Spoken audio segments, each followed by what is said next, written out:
Hoje eu vou conversar com a fundadora do Conectando Territórios, um projeto turístico de base comunitária que conecta pessoas à história e memória de comunidades tradicionais brasileiras, quilombolas e urbanas. Eu tenho o prazer de receber a mestra em Memória Social, com especialidade em análise ambiental e gestão de território e também especialista em economia, turismo e gestão cultural, Thaís Pinheiro.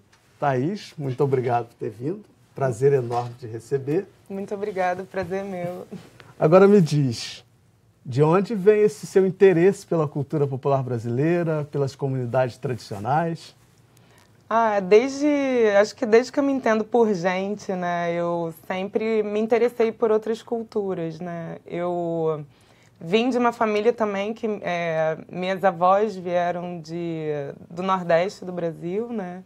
Minha avó veio de Pernambuco, do sertão de Pernambuco, a minha outra avó veio da Bahia, e eu nasci aqui no Rio de Janeiro e sempre me interessei em conhecer, ouvir, né, tudo que a minha avó passava sobre o sertão, né, eu sempre ouvia músicas, né, do Nordeste, aqui do Rio, eu sempre me interessei muito por lugares e toda essa diversidade brasileira, né, que a gente tem, né. E você transitava pelos territórios, sempre teve essa curiosidade de estar num lugar, estar no outro, estar conhecendo? Desde criança. Meu pai, ele me mostrou basicamente o Rio de Janeiro todo, né, então eu conhecia Zona Norte, Zona Sul, Zona Leste, Oeste. E quando eu comecei a viajar, né, também adolescente, eu viajava para locais também onde eu podia ter mais contato com a cultura do lugar, né. Você fugia desse turismo convencional aí, de cartão postal? Sim, eu procurava lugares que não tinha luz. Eu visitei muitas comunidades caiçaras, indígenas e gostava de passar o dia e conversar com as pessoas e aprender o que eles tinham para ensinar, né, sobre o conhecimento do local, né. E falar em aprender, o que você tem aprendido com essas comunidades? Muita coisa, muito ensinamento, tudo que não está no livro, né, eu acho que as trocas humanas, né, eu acho que mais importante a gente entender que nós somos humanos e a simplicidade e as histórias, né, de todo mundo, elas estão entrelaçadas também, né, e a gente sempre aprende com o outro, né. Agora, a gente tem uma realidade que visibiliza, né, várias outras histórias e a gente tem uma história oficial que é uma única história. Isso é devastador, esse processo é um processo que faz com que a gente não se desenvolva enquanto ser humano, enquanto país? Eu acho que toda a opressão, né, que a gente sofreu, né, e foi invisibilizado, ela contribui para que a gente não se desenvolva, né, como país, né, como Brasil, né. Então, acho que é fundamental a gente reconhecer todo o processo histórico, né. A gente precisa falar sobre ele, né, a gente não pode simplesmente apagar a história, né, e contar de uma outra perspectiva, né, porque não foi essa a história, né, real, né. E essas comunidades, esses povos, né, o que você tem percebido através das suas pesquisas, que contribuição essa gente tem dado, né, trouxe de onde veio, dos seus deslocamentos, e que contribuição é essa que essas comunidades têm aí para oferecer e que a gente nem percebe, nem fica sabendo, enfim? Bem, essas comunidades, elas levantaram o país, né.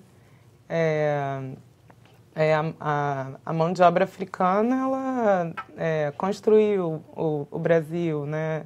As comunidades indígenas, elas estavam aqui era o local, a casa delas, né.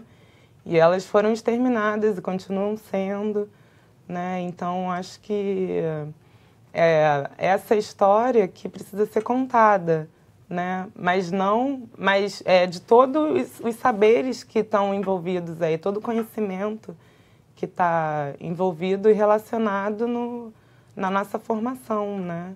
Vamos ver aqui um pouquinho do seu trabalho?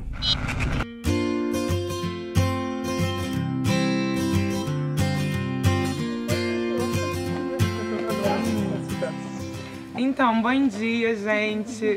Estou muito feliz por vocês estarem aqui, vir conhecer a comunidade do Vale Encantado. Para quem não conhece, Conectando Territórios, ele é uma agência de turismo de base comunitária que trabalha em parceria com as comunidades tradicionais brasileiras, com o intuito de valorizar a história e a memória de cada uma delas. E o turismo é muito importante esse trabalho, né? Porque o turismo ele contribui para a sustentabilidade social, porque as comunidades elas passam a participar de ações que contribuem para a melhoria da qualidade de vida e manutenção delas nos seus próprios territórios. Eu não sei se vocês sabem, mas muitas comunidades tradicionais elas passam por um processo muito grande por conta das especulações imobiliárias. Muitas passam por processos de remoção das suas terras. Então, o turismo ele contribui nesse caso também para dar visibilidade à luta pela terra de muitas dessas comunidades.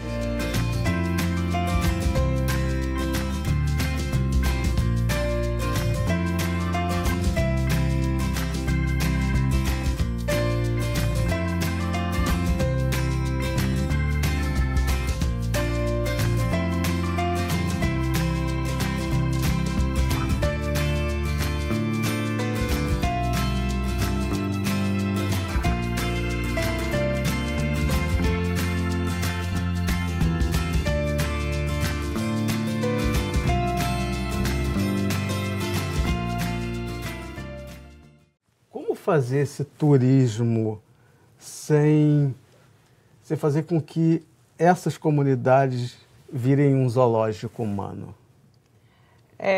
Elas próprias contam a sua história, né? Então, acho que aproximar a partir do morador local, né? Não é diferente de você entrar num espaço que você não conhece e contar a história de um lugar que você não conhece, né?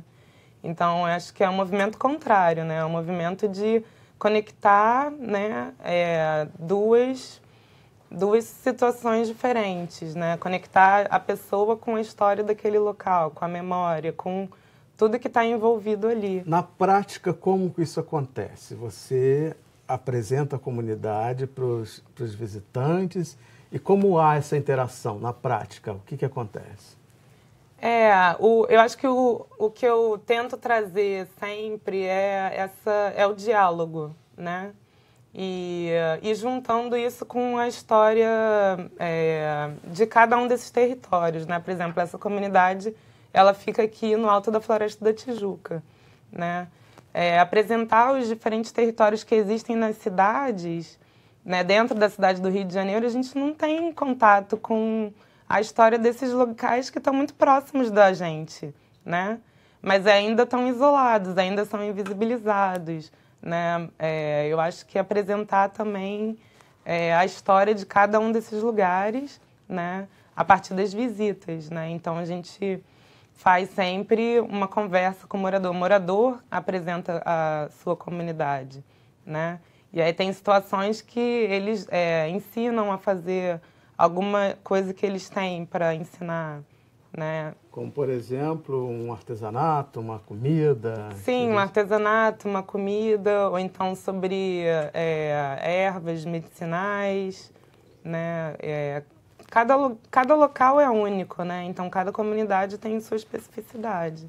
Essa comunidade aqui, o que você pode destacar que essa comunidade tem que é específico dessa comunidade? Essa comunidade é uma comunidade de ex-plantadores de café, né? Que estão lá no alto da floresta desde o início do século XX. E eles se destacam hoje em dia por utilizar uma culinária específica, né? Que é o jacalhau. Jacalhau? Eles fazem um bacalhau feito de jaca, assim. Que eles utilizam a jaca da própria região, né? Porque aquela região tem muito, né? Sim. Muito pé de jaca. Sim. E eles também se propõem a ser uma comunidade sustentável, né?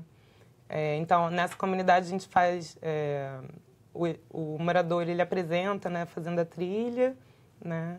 E aí depois a gente almoça, né? E aí eu junto isso apresentando também a Floresta da Tijuca, né? Antes, assim, também mostrar que a floresta, que é considerado um cartão postal da cidade, né? Ela está ali, mas no entorno dela também existem comunidades que vivem ali, né? No entorno, que tem uma história, que tem uma cultura, né? Então, apresentar esses territórios que existem no Rio de Janeiro, né?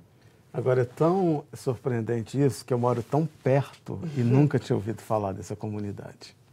Então, agora você já sabe. Então, eu imagino que se eu, que sou uma pessoa que tem um olhar mais apurado para essa questão, sim, que moro perto e não sabia da existência dessa comunidade, imagino que muita gente não tem a mínima noção, né? Sim.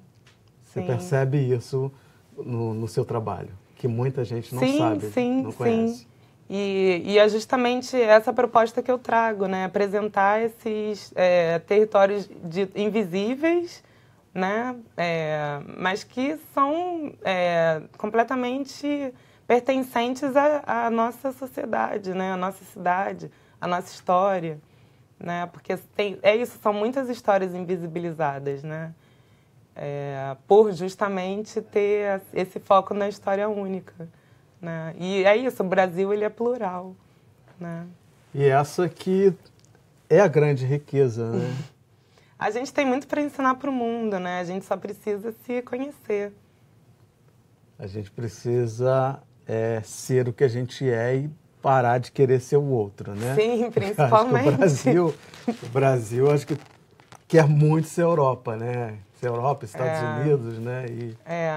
A gente está muito mais próximo da África do que, né, as pessoas imaginam, né?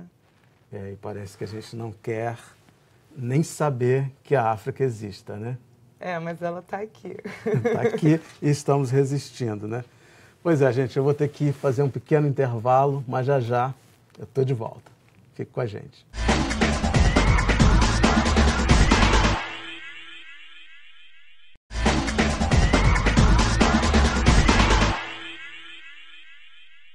Estamos de volta e hoje eu estou conversando com a mestra em Memória Social, com especialidade em Análise Ambiental e Gestão de Território e também especialista em Economia, Turismo e Gestão Cultural, Thaís Rosa Pinheiro. Thaís, vamos falar de economia. De que forma que esse projeto tem contribuído para a economia dessas comunidades tradicionais? Então, esse tipo de turismo, né, de base comunitária, a gestão turística ela é feita pela comunidade, né? Diferente de você ir visitar um local, né, que todas as atividades não são nas comunidades, né? Por exemplo, o hotel, né? Às vezes você vai numa comunidade que o hotel é de uma pessoa de fora que foi morar lá, né? O restaurante também é de uma pessoa de fora. Então, assim, nessas comunidades, tudo é feito por elas. Ou seja, hospedagem, alimentação... Sim, o restaurante... Os souvenirs, tudo é feito por as pessoas da comunidade. Então, ou seja, o dinheiro circula entre a comunidade. Sim. Isso é bem interessante, né? Sim. E no Rio, a gente tem comunidades mais rurais, assim? Existe aqui no estado do Rio que ainda vivem da terra? Sim, aqui, por exemplo, nós temos, né, falando em comunidades quilombolas, no estado do Rio, nós temos 35, né, comunidades que estão espalhadas pelo estado todo, né? Urbanas e rurais. Sim. Então, a maioria são ainda comunidades rurais, né? E as urbanas estão aqui na cidade. E qual a diferença, assim, da urbana para a rural? O que acontece numa comunidade, os problemas e as dificuldades de uma comunidade urbana e de uma tradicional? Eu acho que as dificuldades maiores das rurais ainda o acesso, né? E elas são mais isoladas, né? Então, para, por exemplo, procurar para trabalho, né? Às vezes é mais difícil, né? Então eles acabam tendo que vir para a cidade para ter acesso a trabalho. A demarcação de terras e a especulação imobiliária ainda são grandes problemas para essas comunidades? Sim, no Brasil inteiro, né? A gente tem mais de 4.000 comunidades no Brasil e nem 1% foi titulada. Né? Nossa, então, é absurdo esse número, né? Sim, sim. E com relação à especulação imobiliária, você percebe que tem muita luta, muitos problemas, muitas comunidades enfrentando esse tipo de problema? Sim, a maioria delas é uma luta muito grande, né? E eu acho que esse também é um movimento que acaba dando visibilidade para outras comunidades, né? Quando você passa a conhecer uma, né, você passa também a conhecer, ter acesso a essa história, né, de resistência, de luta para se manter no seu território. O turismo, esse trabalho que você faz de turismo, ele acaba também encampando outras pautas como essas que a gente citou agora? Sim, principalmente. Por isso que eu falo, eu acho que o turismo ele tem o poder de educar também, né? E o que eu pretendo, na verdade, trazer é o diálogo, né? A aproximação da história também de cada lugar, porque é uma história brasileira, né? Que perpassa por todas essas questões, né? De dominação do território, né? De racismo, mas também de muita cultura, né? Muitos saberes, né? Muita história bonita também, né? A gente tem esses dois lados aí, né? Mas que precisam ser aproximados, né? Então, essa aproximação é uma forma de encurtar essa distância que gera o preconceito, né? Sim, sim. Eu acho que é uma forma também de diminuir, então, os estereótipos também, né? De um sobre o outro, né? Porque, às vezes, as pessoas vão pensando que é uma coisa e veem que é outra. O que geralmente né? as pessoas vão pensando e depois descobrem que não é. Eu acho que as pessoas, às vezes, ficam colocando sempre algumas coisas em caixas, né? E aí, quando você percebe que o outro ele é tão igual quanto você, né? Isso vai se quebrando, né? Você tem um exemplo assim para você dar para a gente entender melhor como isso acontece? Mas assim, eu acho que tem uma coisa da aproximação também, de resgate, uma valorização da sua própria percepção da sua própria história, né? Quando eu estava fazendo uma visita no Quilombo do Campinho, por exemplo, eu ouvi um relato de um jovem que não queria aprender a fazer artesanato, né? Porque lá o artesanato com palha é muito forte entre as mulheres. E a mãe queria passar para o filho não queria aprender. E aí, a partir de uma visita de uma escola, né, com estudantes mais ou menos da mesma idade que eles, esses estudantes foram fazer essa oficina de ficaram cestaria. super afim de aprender, né? Sim. E aí, quando ele viu, né, o outro, uma pessoa de fora, vindo aprender um saber que a mãe dele estava querendo passar, que ele não estava querendo aprender, né? E acho que isso desperta também, né? Essa valorização do outro, assim, poxa, se ele está interessado na minha história, por que eu não estou, né? Então, acho que, de uma certa forma, também vai aproximando, né? Essa percepção de você também, né? E do outro sobre você, né? E essa questão das trocas humanas, né? O que deveria ser estimulado, incentivado o tempo todo, né? Sim. Porque isso é que nos faz seres humanos potentes, né? Sim. Mas vamos ver aqui mais um trecho do teu trabalho.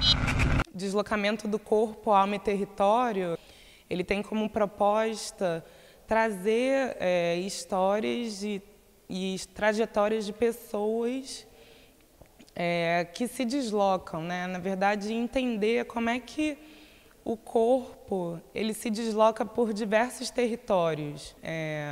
Cada pessoa tem essa experiência de uma forma diferente, né? Então, se você é uma minoria, se você é uma minoria negra, indígena, né? O seu deslocamento em outros territórios vai ser diferente, você vai ser visto de uma forma diferente, vai ser invisibilizado em alguns locais, vai ser visibilizado em outros. Então, eu acho que conseguir perceber a importância, né, e como que a sua trajetória se dá em todos esses territórios, a partir de diversas experiências, é importante para a gente conseguir se entender como humanidade, né? É importante para a gente se entender como Brasil também, né? Porque nós temos muitas histórias, né? Muitas realidades,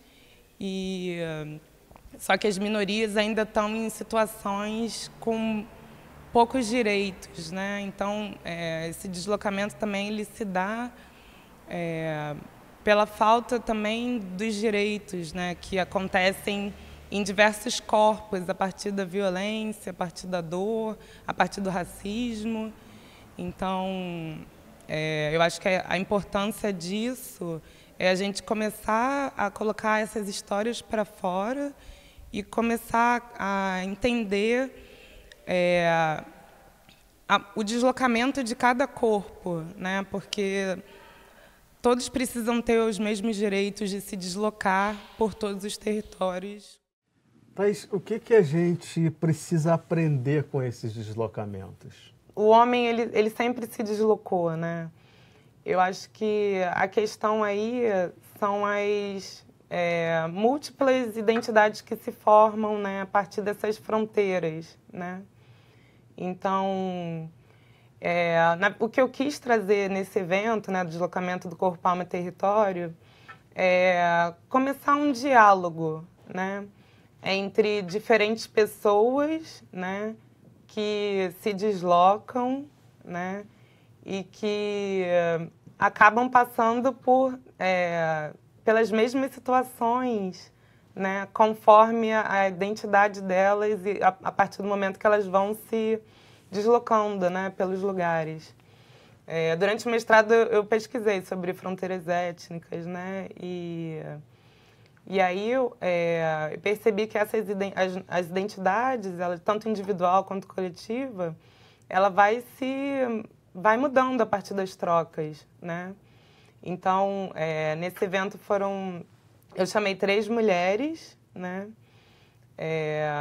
Uma negra que nasceu na Ilha da Reunião, morou na França, Inglaterra, né? Uma artista chilena também que nasceu no Chile, morou em comunidades indígenas, teve filho com indígenas, Mapuche, e hoje em dia mora na Califórnia. E uma mulher também indígena que nasceu em Iapó, que veio para o Rio de Janeiro e também continua se deslocando por diversos locais do Brasil, né? Diversas aldeias. E aí o que acontece é que o que elas têm em comum é o fato de elas serem mulheres, ponto. Mas as histórias elas vão se interpassando e se repetindo, algumas experiências vão se repetindo, né, conforme os locais que elas vão se deslocando, né?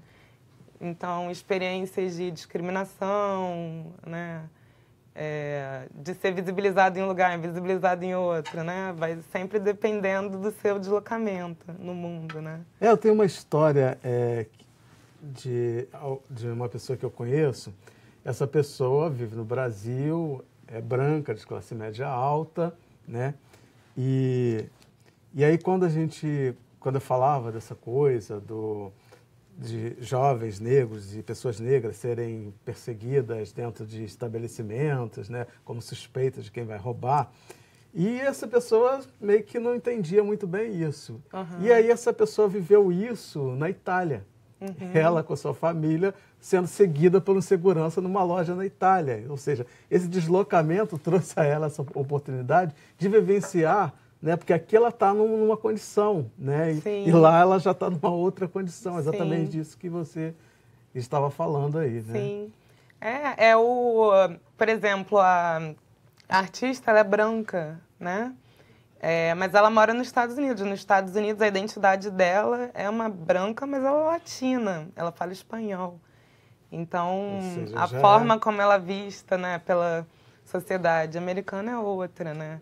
A mesma coisa o brasileiro que vai para a Europa, né? Branco, entende? Tipo, todo mundo acaba passando por situações, né?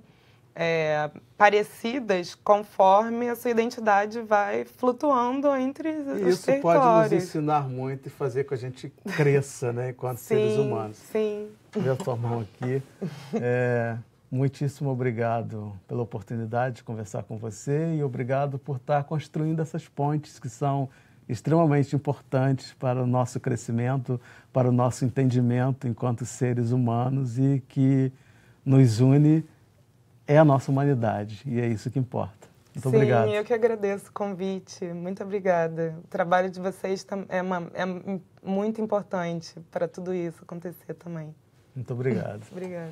Eu conversei com a mestra em Memória Social, com especialidade em Análise Ambiental e Gestão de Território, e também especialista em Economia, Turismo e Gestão Cultural, Thaís Rosa Pinheiro. Para rever essa entrevista ou qualquer outra edição do programa, acesse www.tvalerj.rj.gov.br ou cultne.com.br. Obrigado pela companhia e até o próximo encontro. Eu te espero.